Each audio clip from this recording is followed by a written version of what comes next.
जैसा कि आपको पता है कि जब एफआईआर दर्ज होती है और एफआईआर दर्ज होने के बाद उसमें इन्वेस्टिगेशन शुरू हो जाता है और इन्वेस्टिगेशन शुरू होने के बाद जो शिकायतकर्ता होता है या फिर जो पीड़ित पक्ष होता है जिसके द्वारा एफआईआर दर्ज करवाई जाती है, उसे एक ही शिकायत रहती है कि क्या जो आईओ है, जो जांच अधिकारी है, क्या निष्पक्ष रूप से हमारी शिकायत पर जांच करेगा। लोगों के द्वारा यह भी कहा जाता है कि जब हमारे द्वारा एफआईआर दर्ज करवा दी जाती है तो जो आईओ होता है, जो इन्वेस्टिगेशन ऑफिसर होता है, उसके द्वारा अभी तक 161 सीआरपीसी के तहत किसी भी व्यक्ति के बयान नहीं लिए गए हैं। जैसा कि आपको पता है कि अब 1 जुलाई 2024 से नया कानून आ गया है। सीआरपीसी की जगह बीएनएसएस यानी भारतीय नागरिक सुरक्षा संहिता आ गया है। सीआरपीसी की धारा 161 के तहत जो बयान लिए जाते थे, अब वह बयान बीएनएसएस के सेक्शन 180 यानी 180 के तहत वह बयान रिकॉर्ड किए जाते हैं। तो इस प्रकार से यह शिकायत रहती है कि जो गवाह है उनके 161 के बयान नहीं लिए जा रहे हैं और जिस चीज की रिकवरी करनी है उस चीज की भी रिकवरी नहीं कर रहे हैं और जिस व्यक्ति को गिरफ्तार करना चाहिए उस व्यक्ति को गिरफ्तार नहीं कर रहे हैं। मतलब कि जो अक्यूज्ड व्यक्ति है उसे मिलीभगत करके पक्षपात कर रहे हैं। तो इस प्रकार की जो शिकायतें हैं वह शिकायतकर्ता की तरफ से होती हैं। तो इस प्रकार से अगर कोई ऐसी कार्रवाई की जाती है तो लोगों के द्वारा यह पूछा जाता है कि जो आईओ है, जो जांच करता है, इन्वेस्टिगेशन ऑफिसर है, अगर ठीक तरह से जांच नहीं करता है, अभियुक्त व्यक्ति से मिल जाता है और निष्पक्ष रूप से जांच नहीं करता है, तो ऐसी स्थिति में हम उस जांचकर्ता के खिलाफ किस प्रकार से कानूनी कार्रवाई करवा सकते हैं।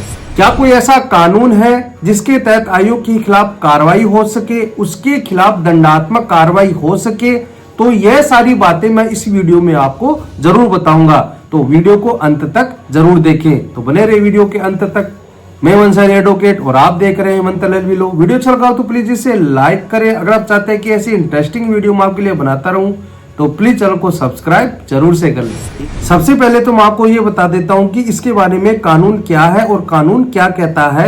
आईपीसी के सेक्शन 166A में यह बताया गया है कि अगर कोई सरकारी कर्मचारी कानूनों की अवहेलना करता है, आईपीसी के सेक्शन 166A को 3 भागों में डिवाइड किया गया है, 166A, 166B, 166C। जो आईपीसी के सेक्शन 166B है उसमें इन्वेस्टिगेशन के मैनर के बारे में बताया गया है। आईपीसी के सेक्शन 166B में यह बताया गया है कि जो आईओ है, जो जांच करता है, उसे किस प्रकार से इन्वेस्टिगेशन करना है उसके बारे में बताया गया है। अगर वह उस तरीके से इन्वेस्टिगेशन नहीं करता है तो वह एक कॉग्निजेबल यानी संज्ञेय अपराध है। आप ध्यान से सुनना कि जो आईपीसी की धारा है 166A, अब वह बदलकर 199 हो गई है, यानी कि 199 बीएनएस यानी भारतीय न्याय संहिता। अब इसके तहत अगर कोई भी पुलिस अधिकारी जांच सही से नहीं करता है तो उसके खिलाफ कार्रवाई की जा सकती है और बाकी बातें वो ही कही गई हैं। तो पहली बात तो ये है कि अगर कोई भी जांच अधिकारी पक्षपात पूर्ण तरीके से जांच कर रहा है, सही तरीके से जांच नहीं कर रहा है आपके मामले में, तो आप उसकी सीनियर अधिकारी को उसकी शिकायत करके उस पुलिस अधिकारी या जांच अधिकारी के खिलाफ एफआईआर दर्ज करवा सकते हैं। अगर आपके पास ऐसी कोई एविडेंस है और आप यह साबित कर देते हैं कि जो जांच अधिकारी है वह अपने मामले में सही तरीके से जांच नहीं कर रहा है, सबूतों को छिपाने की कोशिश की जा रही है, यह बात आपको साबित करनी है, तो इस आधार पर आप उस आईओ यानी जो जांच अधिकारी है उसके खिलाफ बीएनएस के सेक्शन 199B के तहत एफआईआर दर्ज करवा सकते हैं। इस प्रकार ये जो अपराध है वह संज्ञेय अपराध है। इसमें 6 माह की सजा का प्रावधान दिया गया है और उसे बढ़ाकर 2 साल भी किए जा सकते हैं। अब मैं आपको इससे संबंधित जो सुप्रीम कोर्ट का जजमेंट है वह बता देता हूँ। सकीरी वासु वर्सेज स्टेट ऑफ यूपी। इसमें यह बताया गया है कि मजिस्ट्रेट को क्रिमिनल मामले में इन्वेस्टिगेशन में मॉनिटरिंग यानी जांच करने की पावर है कि नहीं।